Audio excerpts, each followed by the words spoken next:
Olá, boa noite. Seja bem-vindo ao Jornal da Record. Presidente Bolsonaro envia carta à Índia e pede liberação urgente de 2 milhões de vacinas. Rio de Janeiro tem média de 4 tiroteios por dia em áreas próximas de unidades de saúde. Agora, no Jornal da Record. Oferecimento Bradesco. O Prime conecta você ao melhor do futuro.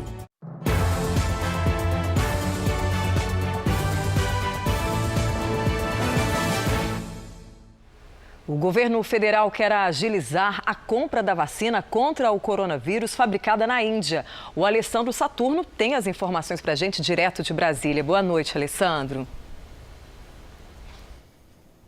Olá, Patrícia. Boa noite para você, boa noite a todos que nos assistem. Olha, nesta sexta-feira, o presidente Jair Bolsonaro encaminhou essa carta ao primeiro-ministro da Índia, Narendra Modi.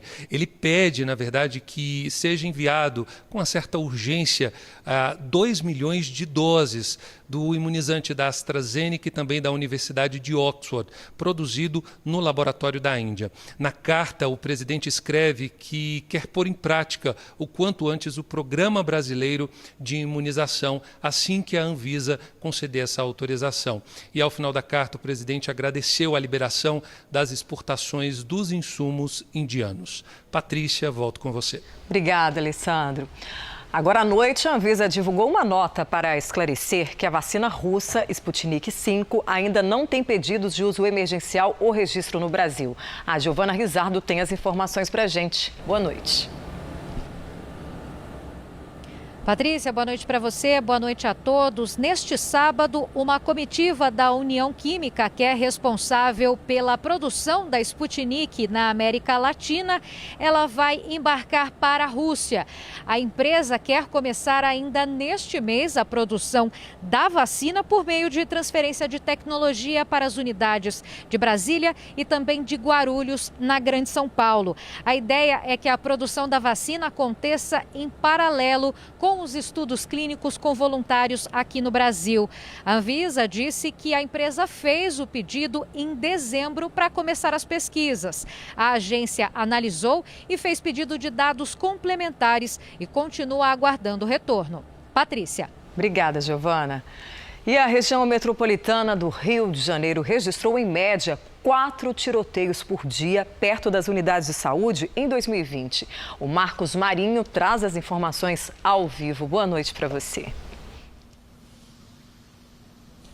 Boa noite, Patrícia. A capital lidera as estatísticas. No ano passado foram 916 tiroteios no entorno de unidades de saúde no município do Rio. Somando as cidades da região metropolitana, esse número chega a 1.556 ocorrências com tiros. 569 pessoas foram baleadas e 275 morreram. Mais de 1.700 unidades de saúde, públicas e privadas, tiveram a rotina alterada por causa dos tiroteios em 2020. Patrícia. Obrigada, Marcos. Olha, a disputa pela presidência da Câmara dos Deputados movimenta os bastidores de Brasília. Nesta sexta, um grupo de deputados do PSL aderiu à candidatura de Arthur Lira. Mas o presidente do partido, Luciano Bivar, fechou apoio a Baleia Rossi, do grupo do atual presidente Rodrigo Maia. Arthur Lira diz que as dissidências ocorrem porque os parlamentares não foram ouvidos. O deputado do PP de Alagoas foi entrevistado pelo repórter Yuri Ascar. A Câmara dos Deputados não pode e não terá dono nunca. Aqui é uma casa do povo, que eventualmente de 4 em 4 anos se renova e de 2 em 2 um presidente assume para conduzir com imparcialidade o processo legislativo. É isso que eu vou fazer, é isso que dá confiança quando eu olho no olho de cada parlamentar por onde eu ando nesse país.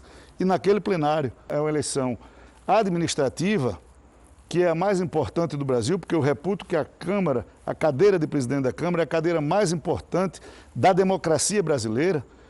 Por isso, o parlamentar vai olhar para ela e vai dizer, não, eu vou votar naquele candidato que representa o meu pensamento médio. E o meu pensamento na Câmara é garantir previsibilidade de pauta, coisa que não há, é garantir transparência na distribuição das relatorias, das MPs, dos projetos de lei, é fazer com que a proporcionalidade partidária obtida nas urnas seja respeitada literalmente, para que todos possam ter vez, possam ter voz. Qual presidente da Câmara vai ousar não ser independente? Qual presidente da Câmara vai dizer que será um puxadinho do Poder Executivo? Ele não governa aquele plenário 2 semanas. Esse já é um discurso, então, de defesa, quando a gente pensa que o senhor é o candidato apoiado pelo presidente da República. É um apoio que mais ajuda ou atrapalha nesse momento? Não há necessariamente essa história de apoio do presidente da República ou apoio do presidente Rodrigo Maia. A eleição é interna, os eleitores são os deputados. O ano da pandemia de 2020 foi muito difícil para a população, com o Covid, com o distanciamento social, e o Congresso Nacional não podia ser diferente. Trabalhou muito, mas se distanciou. Mas o distanciamento foi exageradamente centralizador. Foi quase uma ditadura parlamentar. Quando os líderes não participavam de reunião de líderes, quando os líderes não influíam na pauta, quando os relatores eram escolhidos aleatoriamente por um pequeno grupo de deputados, quando esses relatórios eram engessados e você não podia modificá-los no plenário, e aí se travou a pauta do Brasil. E o Brasil passou o segundo semestre refém de uma paralisia que machucou muito esse ano de 2020.